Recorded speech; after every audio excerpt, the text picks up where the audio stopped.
안녕하세요. 자, 신풍제약 오랜만에 좀 보도록 하겠습니다.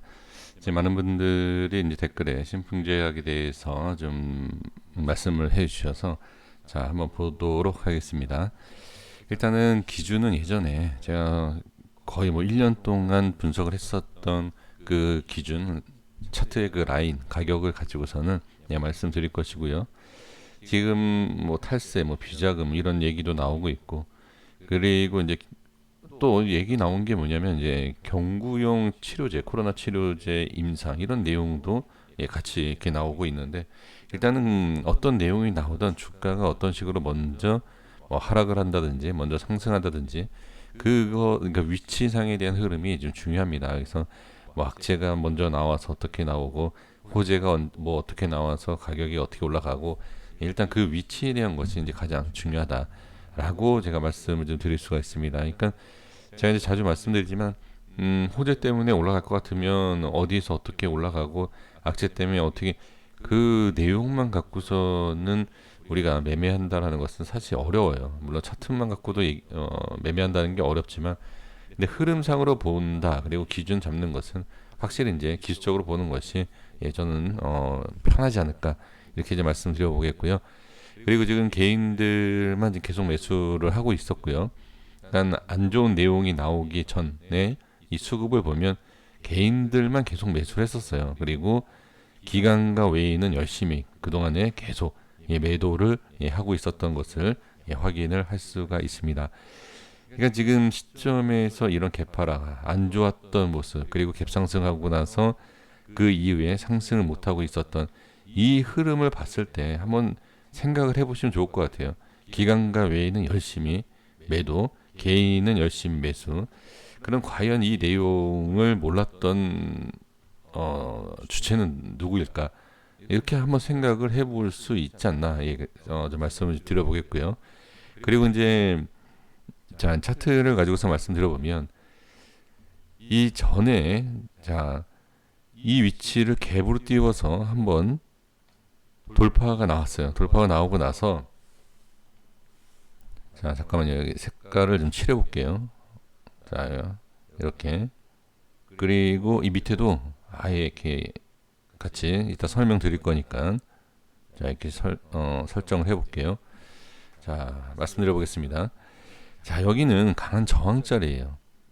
뭐 이전에도 계속 말씀드렸지만 지금 돌파를 못하고 실패하고 빠지죠. 하지만 지지가 되고 있었다라는 거 지금도 확인되고 있고요. 그리고 반등이 나왔지만 또 저항이 생겨요. 근데 여기에서 좀 이상한 걸 좀 봐야 돼요.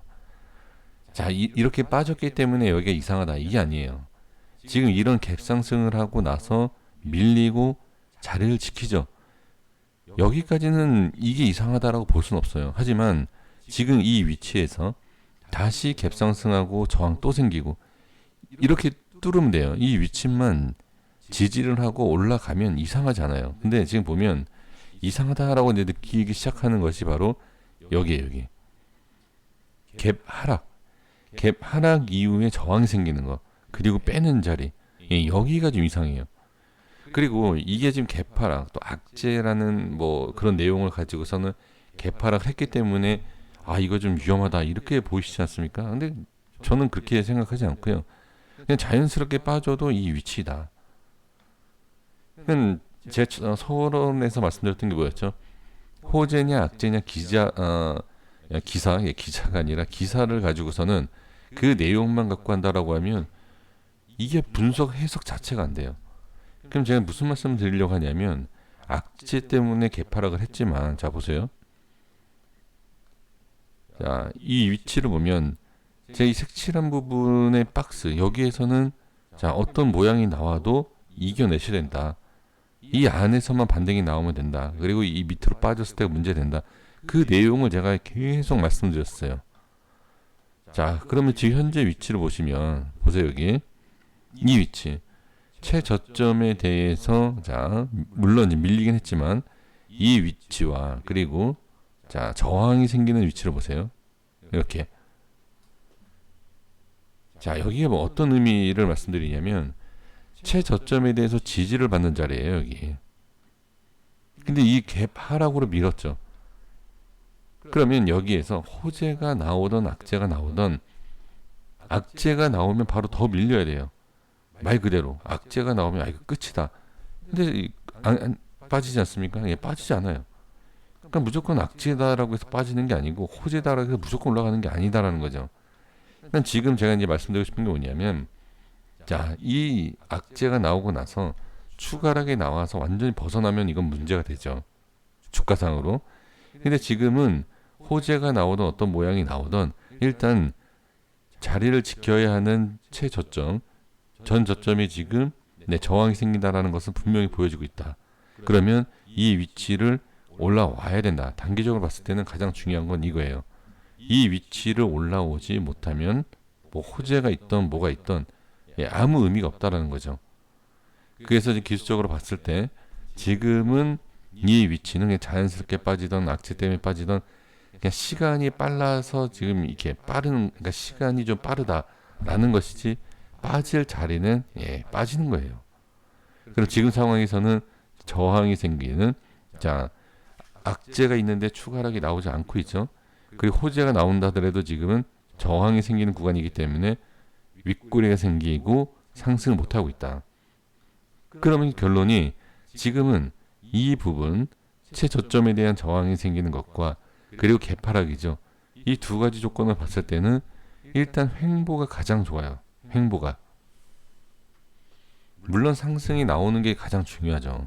근데 상승이 나오지 않는다, 못한다 라고 했을 때에는 일단은 횡보가 나와야 돼요.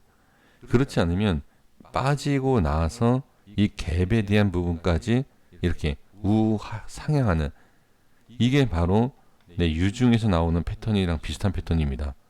이런 패턴이 많이 나와요. 그렇기 때문에 지금은 이 저항에 대한 것을 이해를 해주시고, 그리고 만약에 밀린다라고 했을 때에는 이렇게 돌리는 모습. 그러니까 여기에서 어려운 게 돌려줄지 안 돌려줄지 나중에 봐야 돼요. 그렇기 때문에 지금 대응하기가 상당히 쉽지가 않죠. 손절을 치자니 올릴 것 같고, 손절 안 치자니 또 계속 빠질 것 같고, 그렇죠? 이러한 부분이 이제 어렵죠. 그래서 이제 다른 종목들도 마찬가지지만 특히 제약바이오에 있어서 매매하는 것, 개인 투자자분들이 급등을 하니까 제약바이오를 좋아하지만 저는 사실 제약바이오를 추천도 잘 안 드리고 저도 매매를 잘 안 하는 이유가 이러한 것 때문에 그래요.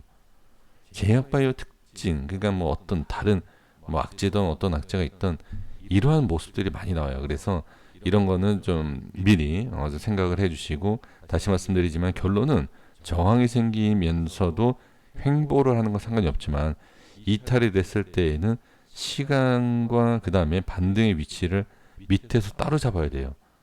그렇기 때문에 지금은 결정을 하시는 게 좋습니다. 그냥 조금, 자, 10에서 20%는 기본적으로 그냥 보셔야 돼요. 하락을. 10에서 20%의 하락을 보면서 자, 이렇게 돌릴 것이냐, 아니면 좀 비중이 크다든지 아니면 손실이 그렇게 크지 않은 상황이기 때문에 더 하락은 보기가 그렇다라고 하시는 분들은 비중을 줄이든지 이렇게 해야 돼요. 그래서 지금 상황에서는 저는 뭐 문제가 되는 건 아닌 것 같아요. 크게. 하지만 이렇게 빠지고 나서 결정 내리는 건 어렵지 않습니까? 그래서 조금 더 지금 이 모양에서는 저는 개인적으로 그냥 좀 지켜보는 게 맞지 않나. 더 빠지더라도 지금 결정은 좀 애매할 수 있다라고 좀 보여집니다. 그래서 조금 더 지켜보는 게 좋을 것 같고요. 다시 말씀드려 비중이 크다, 그리고 더 하락하는 거는 싫다라고 하신다라고 하면 지금 정리하셔야 돼요. 이렇게 말씀드리고 정리하겠습니다. 여기까지 하겠습니다. 구독과 좋아요 부탁드리겠습니다. 감사합니다.